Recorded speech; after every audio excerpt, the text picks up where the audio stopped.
Saio hau Nafarroako gobernuak diruz lagundu du.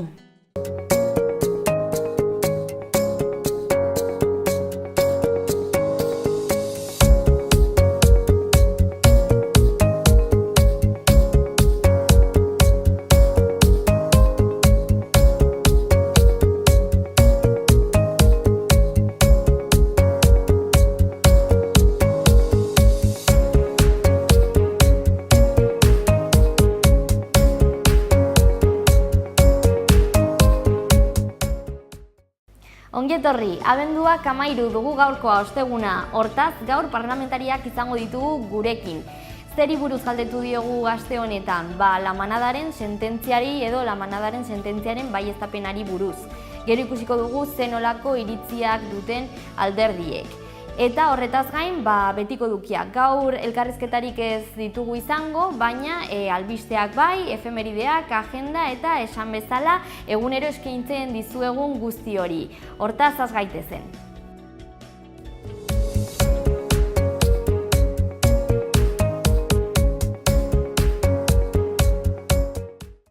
Egin dezagun aurrera Iruin herriko agendarekin. Abenduaren 30 arte Milagrosako edo Arrosadiako zibiboxean, Ellas las mujeres en la historia de Pamplona edo beraiek emakumezkoak Iruñeko historian deritzon erakusketa ikusteko aukere izango da, sarrera librea. Kondestable Jauregian, gaurtik abenduaren 16 arte, Araba Sarea emakume ikustezinak elkartasuna eta espioitza deritzon erakusketa ikusi ahalko da, kasu honetan ere, sarrera libre. Data berberetan eta Kondestable Jauregian ere, 50 urte karlismoa frankismoaren aurka izenburua duen erakusketa eskainiko da. Abenduaren 16 arte eta leku berberean Kondestablen memoria feministaren marruak izenburua daraman erakusketa eskaini egingo da, sarrera libre. Beste erakusketa bat, bai Kondestablen eta baita abenduaren 16 arte ere, Jurramendi mendi sakratua. Aipatutako beste bat bezalaxe, karlismoaren inguruan edo karlismoa jorratzen du erakusketa honek eta sarrera librea da. Gaur arratsaldeko 8etan Kondestable Jauregian errezitaldi poetikoa euskeraz burutuko da, errezitaldi poetiko bat, Hots Larretan izenburupean eta Nafarateneoak antolatuta. Amaitzeko bihar gaueko 9:30 Indara aretoan kontzertu bat Jou Larreina eta Club del Rio taldeen eskutik. Sarrerak 10 euro balio du.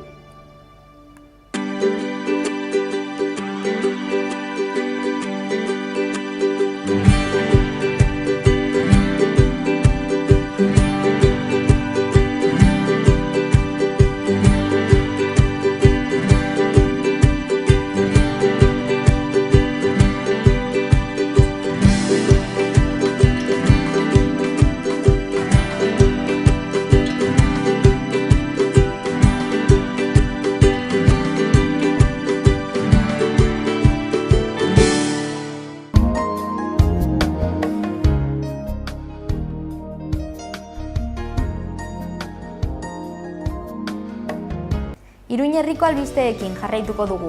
Jo dezagun lehendabizi Olaibarreko berrietara. Koloneko minbizia garaiz detektatzeko edo aurreikusteko kanpainaren barne udaletik deia egin zaie 50 eta 69 arteko adina duten bizilagunei abenduaren 24 arte azterketa edo ikerketa bat egiteko. Beraiekin harremanetan jarri egin dira eta hala ez baldin bada adin horretako hiritarrek 848-423-488 telefonora deitu dezakete. Olaibarrekin bukatzeko abenduaren 16an Amatxarra naiz eta zer izenburua duen lantegia eskainiko da goizeko 11etan.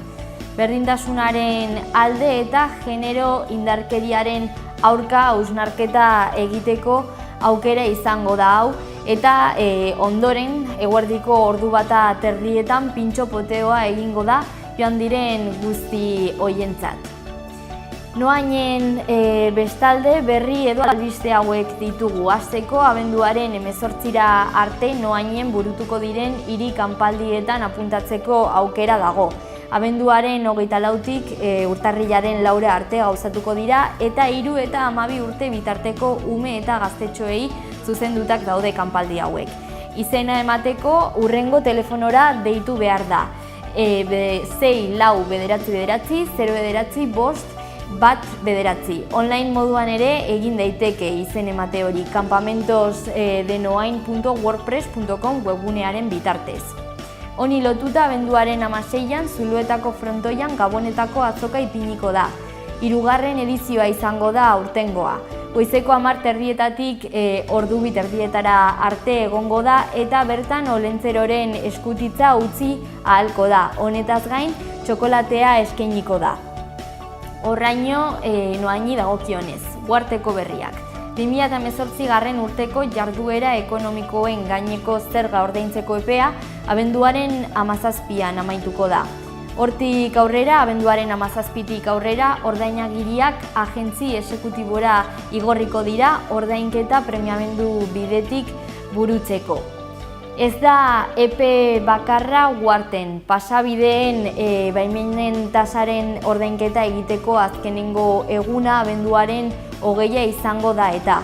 Data horren ondoren, ordainagiriak aurrekoan bezalaxe agentzi esekutibora bidaliko dira. Kobratzea baita premiamendu bidetik gauzatzeko edo burutzeko.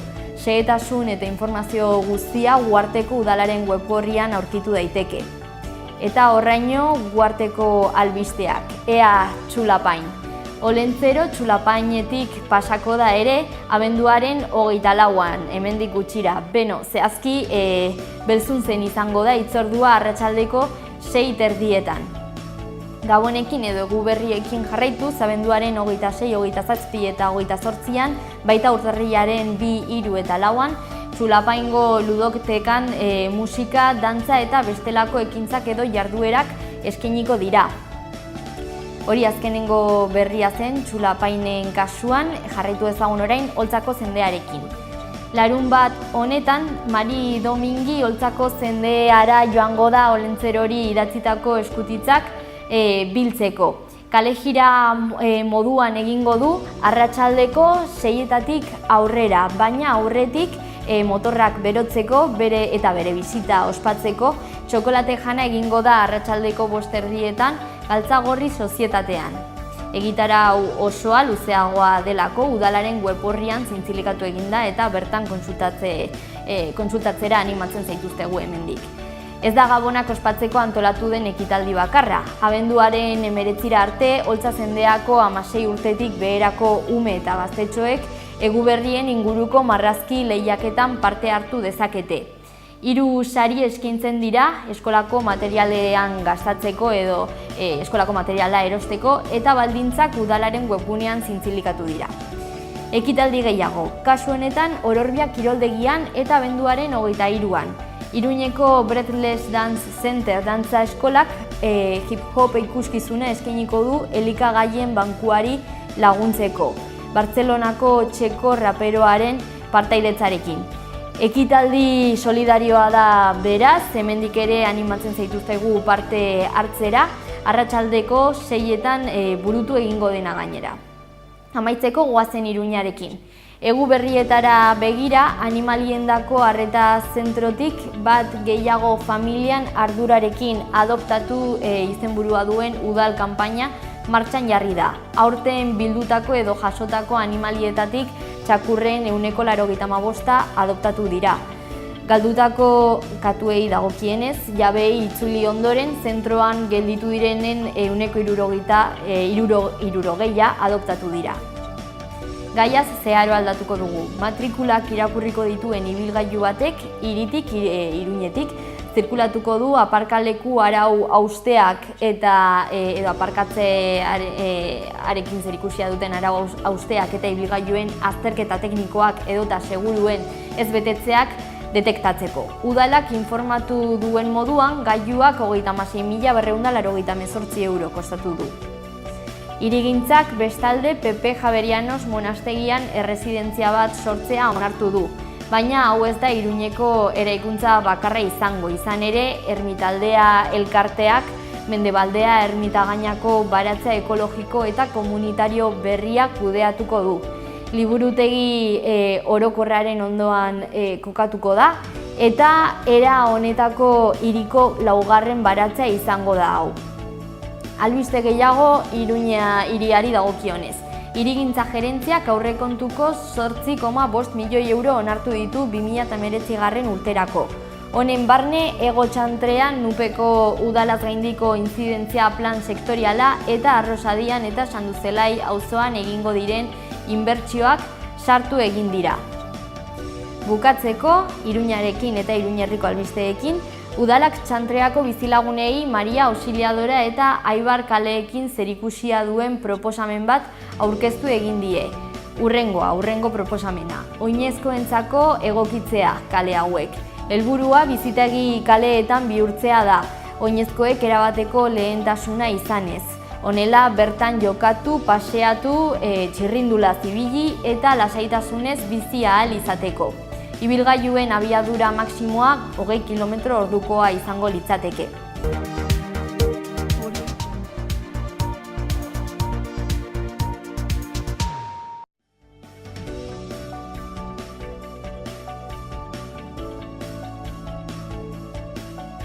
Efemerideak, lehenengoa 1952 urtekoa. Abel Tasman esploratzailea Zelanda berrira iritsi zen. Tasmania uharteak bere omenez hartu zuen izena. 20. mendera pasako gara orain hurrengo efemeride honekin. 1928an Espainian 11 edo Espainiako Itsuen Erakunde Nazionala sortu zen.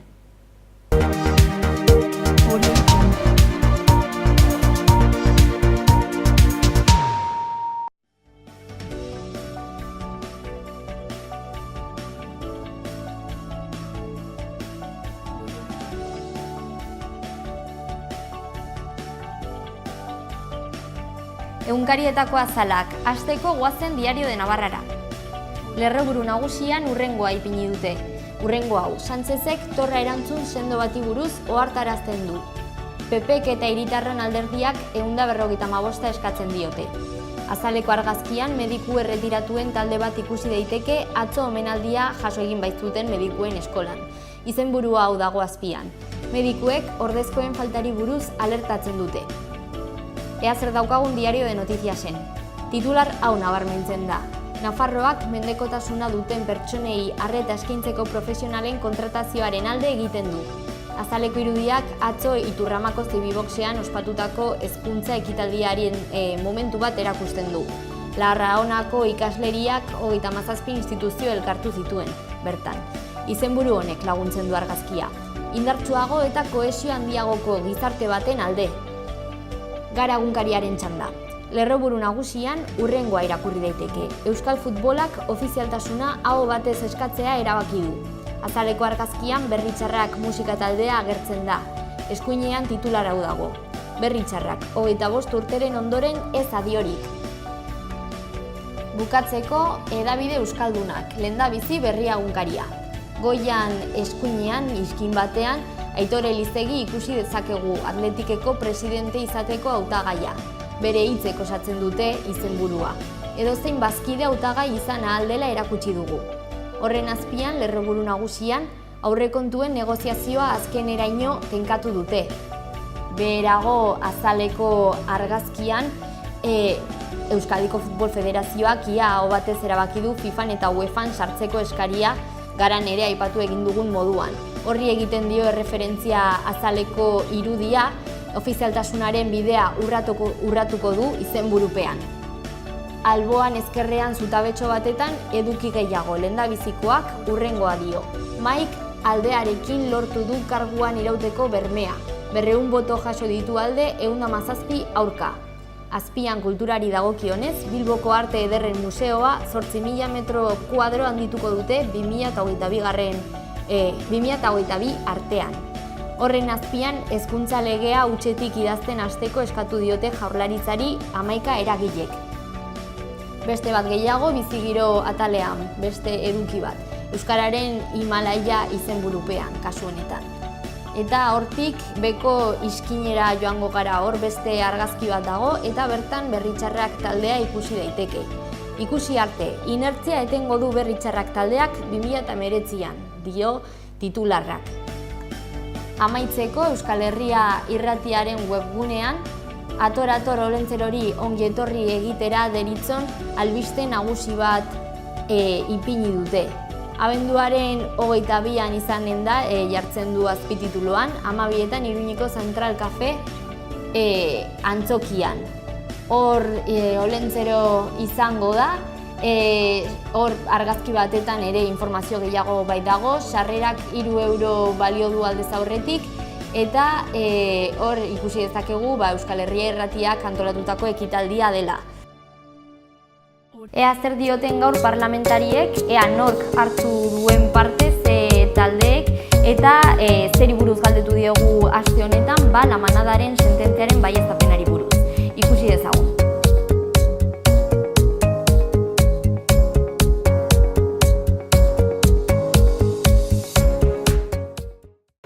Bai, behin betiko sententzia atera da eta gu errespetatzen dugu. Baina, pentsatzen dugu sententzia hau atera dela, modu honetara, zeren azkenean badago kode penala, orain dela urte haunitz egina, eta,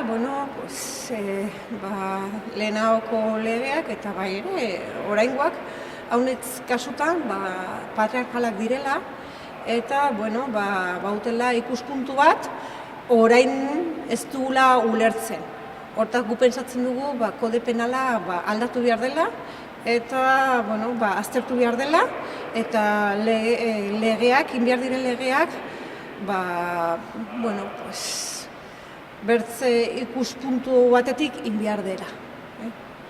Orain taldetik berriro ere La Manadaren sententziarekin ikusi izan duguna izan da nola justizia patriarkalak berriro ere emakume honitza ez du kontutan hartzen, kaletan dagoen aldarrikapen feminista ez da ere, eta berriro ere ikusten dugu nola kode penal batean oinarrituta abuso sexuala dela esaten omen da agresio sexuala egon denean kontutan hartu gabe 5 gizonezko emakume bat bortxatu egite dutenean iaia kontsentimendua edo behintzat indarkeriarik ez dagoela esanez. Legea aldatu behar da, baino justiziatik ere eta epaitzen duten gizonezkoen gandik ere egon beharko litzateke formakuntza minimo bat, genero ikuspegitik, halakorik berriro ez gertatzeko. Gu pentsatzen dugu sententzia hau, izan dela puntu de inflexion bat, eta kontuan hartu dugula bai ere gizartea, Nafarroko gizartea, eta bai ere estatu mailako gizartea, kontuan hartu duela, kode penala aldatu behar dela, eta beharrezkoa dela bertze ikuspuntu batetik legeak egin, eta batez ere halako delituak, ez? Gizonak, sententzia honekin gizonak aldatuko duten bere jarrerak emakumezkoengan, pentsatzen dut, ez direla aldatuko ohiturak. Ohitura hauek edo jarrera hauek landu behar dugula gizarte mailan, hezkuntzan, familian, gizartean, erakundetan, eta, baina bai, sententzia hau izan da, hartu du, denendako izan da oso harrigarria, kezkatu gaitu, errandugu zera garen gizarte honetan, eta nik uste, batez ere erreflexioa egiteko gizarte mailan, eta zenbait alderdi politikoetan, eta bai, eragin duela. Hombre, jendarteari helarazten zaion mezua azken finean da, berdin diola zer gertatzen den azkenean justiziak gizonezkoen indarkeria babestuko duela.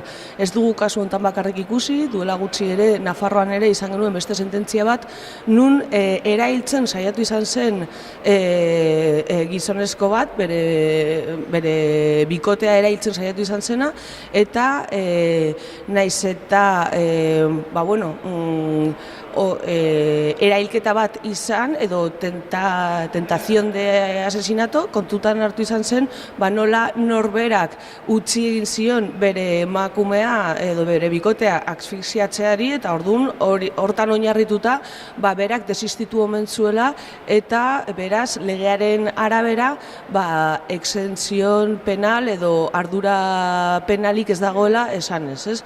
Halakorik ezin dira onartu, ezin da legea hainbesterako erretorzitu bestelako ebazpenak emateko, eta zentzu honetan emakumeok eta batez ere mugimendu feministatik kalean egon behar dugu aldarrikatzen legeak interpretatu behar direla bere espirituaren arabera, eta emakumeak babestu behar dituela impunitatean ez oinarritzeko. Gure ustez ezin dira konparatu bi sententzia hauek.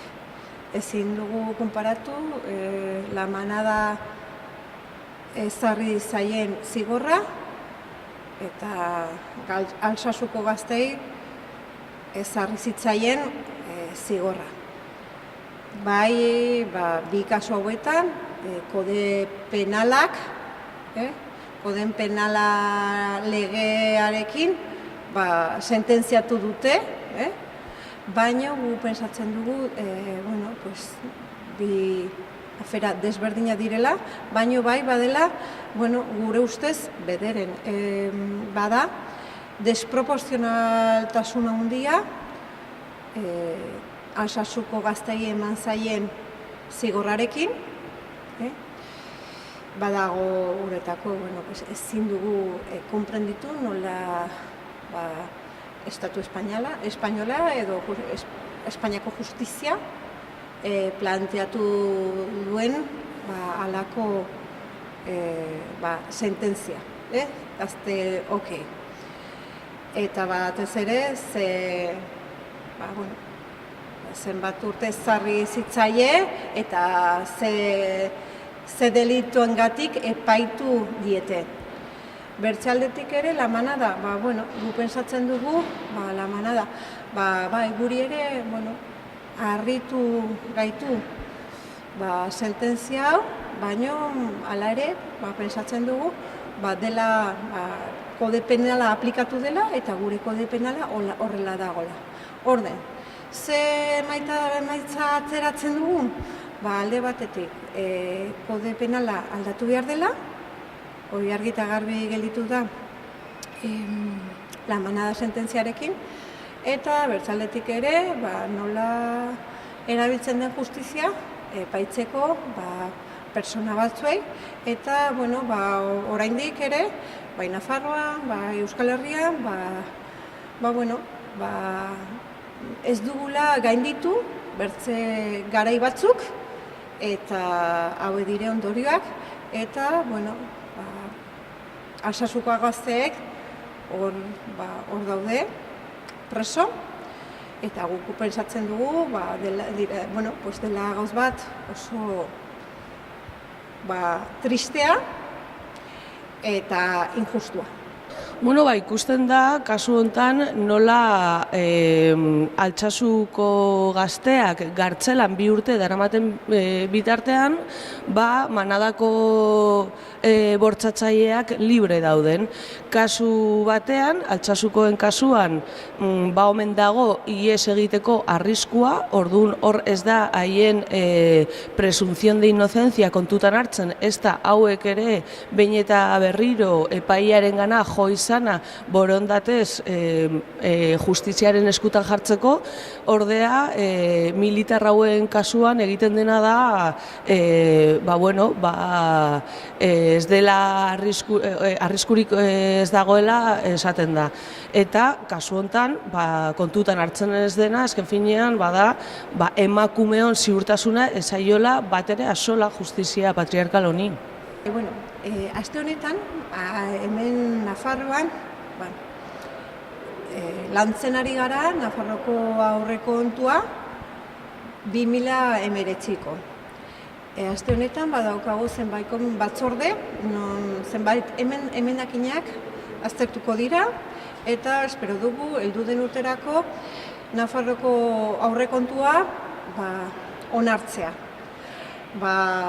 aurrekontua tresna importante bat da, gestionatzeko Nafarroa, eta, bueno, hauek izango dire gure laugarren aurrekontuak.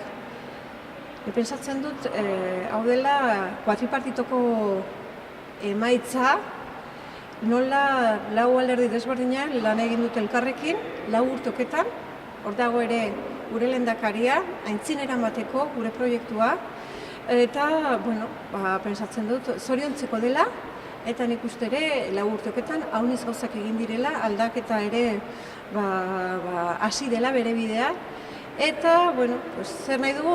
Sakaundu biduntatik. Hortaz, espero dugu onartzea, 2019, eta ea maiatzaren 19an, segitzen aldugun, horrela lanean, eta aldaketa sakauntzen Nafarroan eta Nafarroa hobetzeko. Oraingoan tabu den gai bat aukeratu dut, azken finean oso garrantzitsua delako jakinaraztea nola egungo hedabideekin ematen den manipulazioa eta nola ukatu egiten zaion jendarteari egia jakiteko eskubidea. Askotan politikan ikusten da nola hainbat gaia aukeratuz eta beste batzuk izkutatuz realitatea izkutatzen da edo zuritzen da azken finean, eta honen aurrean batzutan ez ditugu aukera hondirik horri aurre egiteko. Hainbat adibide, ikusten ari gara, egun hauetan nola aseptikoki esaten ari den hainbat talde gari direla, hainbat helburu defendatzen, besteak beste, Espainiak nola ukatu digun 113 milioi xahutzera, gero iruzur fiskalaren inguruan ere, eta eman diren aldaketa baita iruzur fiskalaren kontra jotzeko handitu diren partidak, baino ez da inoiz esaten nortzuk ari diren interes horiek defendatzen. Egun, gaurkoan kontu horrekin nahiko nekatuta gaude, zenbait baino gehiagotan esan izan dugu berdin duela helburuak lortzerakoan nork egiten dituen edo nork burutzen dituen, baino Podemos orain bairen baitan dagoen banaketa hortan askotan Diario Navarra edo Navarra Televisión bezalako telebistek egiten dutena azken finean bada esate Podemos dela esan, Podemos horren atzean ez dagoela jakinda ere zen eskatu izan zaie errektifikazio hori. Eta ez da betetzen, nahitaz egiten da, eta azkenean jendarteari uko egiten zaio nork defendatzen dituen euren interesak jakitea.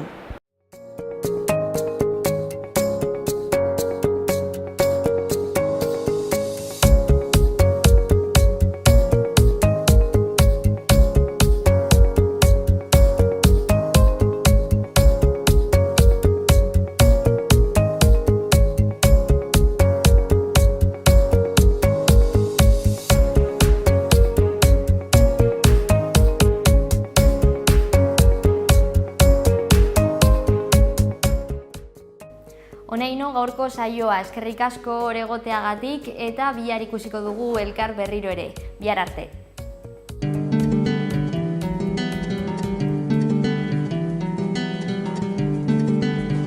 Saio hau Nafarroako gobernuak diruz lagundu du.